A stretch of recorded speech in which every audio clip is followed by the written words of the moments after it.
আসসালামু আলাইকুম ওরহমতুল্লাহি ওবরাকাতুহু। প্রিয় বন্ধুগণ, আজকে আমরা শুনব এক অসহায় শিশুর জীবনযাত্রা। সূর্য তখন সবেমাত্র পূর্ব দিগন্তে উকি দিচ্ছিল, কিন্তু তার আলো মদিনার সংকীর্ণ গলির অন্ধকার দূর করতে পারছিল না। সেই গলির এক জীর্ণ কুটিরের ভাঙা দরজার সামনে বসেছিল এক ছোট্ট ছেলে। নাম তার ইউসুফ। বয়স তার 7 কি 8 হবে, কিন্তু তার চোখে মুখে ফুটে উঠেছিল এক গভীর বিষণ্ণতা, যা তার বয়সের শিশুদের জন্য একেবারেই বেমানান। তার পরনে ছিল শতচ্ছিন্ন এক জামা, আর শরীর ছিল শীর্ণকায়।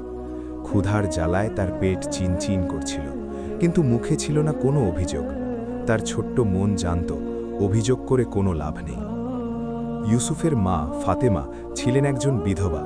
তার স্বামী ইউসুফের বাবা 1 বছর আগে এক ভয়াবহ মহামারীতে মারা গিয়েছিলেন। সেই থেকে ফাতেমা আর ইউসুফের জীবন যেন এক অন্তহীন সংগ্রামের নাম। ফাতেমা মানুষের বাড়িতে কাজ করে যা সামান্য উপার্জন করতেন, তা দিয়ে দুবেলা দুমুঠো খাবার জোটানোও কঠিন ছিল। প্রায়শই তাদের রাত কাটত অর্ধাহারে বা অনাহারে। ইউসুফ তার মায়ের কষ্ট বুঝত, তাই সে কখনো খাবারের জন্য বায়না ধরত না, বরং সে চেষ্টা করত মাকে সাহায্য করার। প্রতিদিন সকালে ইউসুফ মদিনার বাজারে যেত। সেখানে সে ছোটখাটো কাজ খুঁজে বেড়াত। কখনো কোনো ব্যবসায়ীর বোঝা বয়ে দিত, কখনো ময়লা পরিষ্কার করত, আবার কখনো বা পানি বিক্রি করত। যা পেত তা নিয়ে দ্রুত মায়ের কাছে ফিরে আসত। তার এই ছোট্ট উপার্জনটুকু তাদের জীবনে কিছুটা স্বস্তি আনত। কিন্তু এই বয়সে যেখানে তার হাতে বই খাতা থাকার কথা, সেখানে তার হাতে থাকত কাজের সরঞ্জাম। অন্য শিশুদের যখন সে মাদ্রাসায় যেতে দেখত, তখন তার ছোট্ট মনে এক অব্যক্ত কষ্ট জেগে উঠত। সেও চাইত কোরআন শিখতে, দ্বীনের জ্ঞান অর্জন করতে, কিন্তু তার সেই স্বপ্ন ছিল যেন এক সুদূর আকাশের তারা, যা তার নাগালের বাইরে। একদিন ইউসুফ বাজারে কাজ খুঁজছিল। প্রচণ্ড রোদ, আর তার শরীর ছিল দুর্বল। হঠাৎ করে তার মাথা ঘুরে উঠল, আর সে জ্ঞান হারিয়ে পড়ে গেল। যখন তার জ্ঞান ফিরল, তখন সে দেখল এক বৃদ্ধ লোক তার পাশে বসে আছে। লোকটির মুখে ছিল এক শান্ত হাসি, আর তার চোখ দুটি ছিল মায়াময়। তিনি ইউসুফের মাথায় হাত বুলিয়ে দিলেন আর বললেন, বাছা, তোমার কি হয়েছে? ইউসুফ দুর্বল কণ্ঠে তার সব কথা খুলে বলল। বৃদ্ধ লোকটি সব শুনে দীর্ঘশ্বাস ফেললেন। তিনি ইউসুফকে নিজের বাড়িতে নিয়ে গেলেন, তাকে খাবার দিলেন আর তার সেবা করলেন। বৃদ্ধ লোকটির নাম ছিল আব্দুল্লাহ। তিনি ছিলেন মদিনার একজন জ্ঞানী ও ধর্মপ্রাণ ব্যক্তি। তার কোনো সন্তান ছিল না, তাই তিনি ইউসুফকে নিজের সন্তানের মতো ভালোবাসতে শুরু করলেন। আব্দুল্লাহ ইউসুফকে কোরআন শেখাতে শুরু করলেন, তাকে ইসলামের মৌলিক শিক্ষা দিলেন। ইউসুফ যেন এক নতুন জীবন ফিরে পেল। সে মন দিয়ে পড়াশোনা করত, আর আব্দুল্লাহর কাছ থেকে দ্বীনের জ্ঞান অর্জন করত। তার ছোট্ট মনে আল্লাহর প্রতি ভালোবাসা আর ঈমানের আলো জ্বলে উঠল। সে বুঝতে পারল, দুনিয়ার কষ্ট ক্ষণস্থায়ী, আখেরাতের জীবনই আসল। কিন্তু ইউসুফের জীবনে সুখ যেন স্থায়ী ছিল না। কিছুদিন পর আব্দুল্লাহ অসুস্থ হয়ে পড়লেন।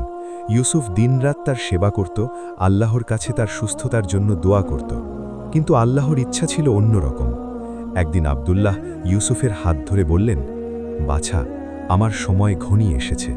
আমি তোমাকে আল্লাহর হাতে সঁপে দিলাম। মনে রেখো, আল্লাহ ধৈর্যশীলদের সাথে আছেন। কোনো বিপদে হতাশ হবে না, আল্লাহর উপর ভরসা রাখবে।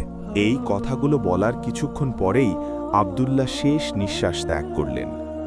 ইউসুফ যেন আবার একা হয়ে গেল। তার জীবনে যে আলোর রেখা এসেছিল, তা আবার নিভে গেল। আব্দুল্লাহর মৃত্যুতে সে গভীরভাবে শোকাহত হল। তার মায়ের অবস্থাও ভালো ছিল না। আব্দুল্লাহর মৃত্যুর পর তাদের আশ্রয়টুকুও চলে গেল, কারণ আব্দুল্লাহর দূর সম্পর্কের আত্মীয়রা এসে বাড়িটি দখল করে নিল। ইউসুফ আর তার মা আবার পথে নামলেন। এবার তাদের কষ্ট যেন আরও বেড়ে গেল। তারা মদিনা ছেড়ে এক ছোট গ্রামে চলে গেল, যেখানে ফাতেমার এক দূর সম্পর্কের আত্মীয় থাকত। সেই আত্মীয়ের বাড়িতে তারা আশ্রয় পেল, কিন্তু সেখানেও তাদের জীবন ছিল দুর্বিষহ। আত্মীয়রা তাদের সাথে ভালো ব্যবহার করত না, তাদের দিয়ে কঠোর পরিশ্রম করাতো, আর ঠিকমতো খাবারও দিত না। ইউসুফ আর তার মা নীরবে সব সহ্য করত। ইউসুফ আব্দুল্লাহর কথাগুলো মনে রাখত। আল্লাহ ধৈর্যশীলদের সাথে আছেন। সে নিয়মিত নামাজ পড়ত, আল্লাহর কাছে সাহায্য চাইত। একদিন ইউসুফ মাঠে কাজ করছিল। প্রচণ্ড গরম, আর তার শরীর ছিল ক্লান্ত। হঠাৎ করে সে দেখল একদল লোক ঘোড়ায় চড়ে তাদের গ্রামের দিকে আসছে। লোকগুলো ছিল ডাকাত। তারা গ্রামে ঢুকে লুটপাট শুরু করল আর গ্রামের মানুষদের ওপর অত্যাচার করতে লাগল। ইউসুফ ভয়ে কাঁপছিল, কিন্তু সে জানত তাকে তার মাকে রক্ষা করতে হবে। সে তার মাকে নিয়ে এক ঝোপের আড়ালে লুকিয়ে পড়ল। ডাকাতরা তাদের বাড়িঘর লুট করে চলে গেল আর গ্রামের মানুষদের অনেক ক্ষতি করল। এই ঘটনার পর গ্রামের মানুষেরা আরও অসহায় হয়ে পড়ল। ইউসুফ দেখল তার মায়ের শরীরও দিন দিন খারাপ হচ্ছে। অপুষ্টি আর কঠোর পরিশ্রমে তার মা দুর্বল হয়ে পড়ছিলেন। ইউসুফ আল্লাহর কাছে দোয়া করত, হে আল্লাহ, আমার মাকে সুস্থ করে দাও। কিন্তু তার দোয়া যেন কবুল হচ্ছিল না। একদিন রাতে তার মা ইউসুফের হাত ধরে বললেন, ইউসুফ, আমার সময়ও ঘনিয়ে এসেছে। আমি তোমাকে আল্লাহর হাতে সঁপে দিলাম। মনে রেখো, দুনিয়ার জীবন ক্ষণস্থায়ী, আখিরাতের জীবনই আসল। নামাজ ছাড়বে না আর সব সময় আল্লাহর ওপর ভরসা রাখবে। এই কথাগুলো বলার কিছুক্ষণ পরেই ফাতেমাও শেষ নিঃশ্বাস ত্যাগ করলেন। ইউসুফ এবার সত্যিই একা হয়ে গেল। তার জীবনে আর কেউ রইল না। সে তার মায়ের কবরের পাশে বসে হাউমাউ করে কাঁদছিল। তার ছোট্ট মনে এত কষ্ট আর দুঃখের ভার যেন আর সইছিল না। সে আল্লাহর কাছে প্রশ্ন করছিল, হে আল্লাহ, কেন আমার সাথে এমন হচ্ছে? কেন তুমি আমাকে এত কষ্ট দিচ্ছ? কিন্তু তার প্রশ্নের কোনো উত্তর ছিল না। কয়েকদিন পর ইউসুফ গ্রাম ছেড়ে আবার মদিনার দিকে রওনা দিল। তার মনে ছিল এক অদম্য ইচ্ছা, সে দ্বীনের জ্ঞান অর্জন করবে আর আল্লাহর পথে নিজেকে উৎসর্গ করবে। পথে সে অনেক কষ্ট সহ্য করল। ক্ষুধা, তৃষ্ণা আর একাকিত্ব তাকে ঘিরে ধরেছিল, কিন্তু সে হাল ছাড়েনি। আব্দুল্লাহ আর তার মায়ের কথাগুলো তার মনে সাহস যোগাচ্ছিল। মদিনায় ফিরে এসে ইউসুফ এক মাদ্রাসার সামনে দাঁড়ালো। তার পরনে ছিল ছেঁড়া কাপড় আর তার শরীর ছিল দুর্বল। মাদ্রাসার শিক্ষক তাকে দেখে দয়াপরবশ হলেন। তিনি ইউসুফকে মাদ্রাসায় আশ্রয় দিলেন আর তাকে পড়াশোনার সুযোগ করে দিলেন। ইউসুফ যেন এক নতুন জীবন ফিরে পেল। সে মন দিয়ে পড়াশুনো করত আর অল্প সময়ের মধ্যেই সে কোরআনের হাফেজ হয়ে গেল। সে হাদিস, ফিকহ আর তফসিরও অধ্যয়ন করল। তার জ্ঞান আর প্রজ্ঞা দেখে সবাই মুগ্ধ হল। ইউসুফ তার অতীত জীবনের কষ্টগুলো ভুলে যায়নি। সে জানত আল্লাহ তাকে এত কষ্ট দিয়েছিলেন তার ঈমানকে পরীক্ষা করার জন্য। সে সব সময় আল্লাহর শুকরিয়া আদায় করত। সে তার জ্ঞান দিয়ে মানুষের সেবা করত, তাদের দ্বীনের পথে আহ্বান করত। তার বয়ান শুনে মানুষের চোখে পানি চলে আসত। সে বলতো, দুনিয়ার জীবন ক্ষণস্থায়ী, আখিরাতের জীবনই আসল। সবর আর শুকরিয়া হল ঈমানের স্তম্ভ। তার কথাগুলো মানুষের মনে গভীর প্রভাব ফেলত। ইউসুফ তার জীবনের প্রতিটি মুহূর্ত আল্লাহর পথে উৎসর্গ করল। সে গরিব দুঃখীদের সাহায্য করত, এতিমদের আশ্রয় দিত। তার জীবন ছিল যেন এক জীবন্ত উদাহরণ, কিভাবে একজন অসহায় শিশু আল্লাহর উপর ভরসা রেখে জীবনের সব প্রতিকূলতা জয় করতে পারে।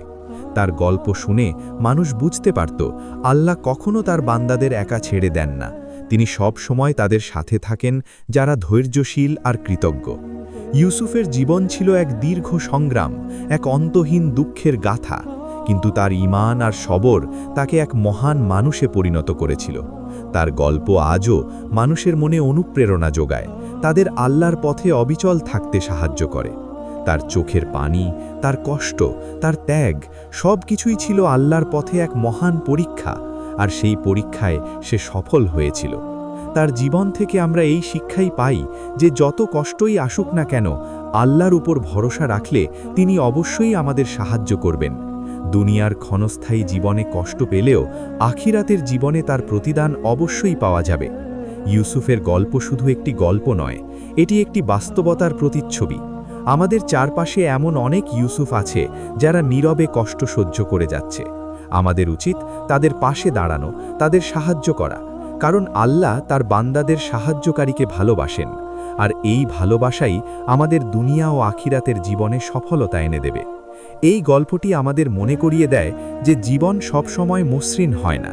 দুঃখ, কষ্ট আর পরীক্ষা জীবনেরই অংশ, কিন্তু এই সব কিছুর মধ্যেও আল্লাহর প্রতি আমাদের বিশ্বাস অটুট রাখা উচিত, কারণ তিনিই একমাত্র সত্তা যিনি আমাদের সব কষ্ট দূর করতে পারেন আর আমাদের জীবনে শান্তি ফিরিয়ে দিতে পারেন। ইউসুফের জীবন থেকে আমরা এই শিক্ষাই পাই যে ধৈর্য, কৃতজ্ঞতা আর আল্লাহর উপর অবিচল বিশ্বাসই হল জীবনের সবচেয়ে বড় সম্পদ। এই সম্পদ যার আছে সে দুনিয়া ও আখিরাতে উভয় জগতেই সফল।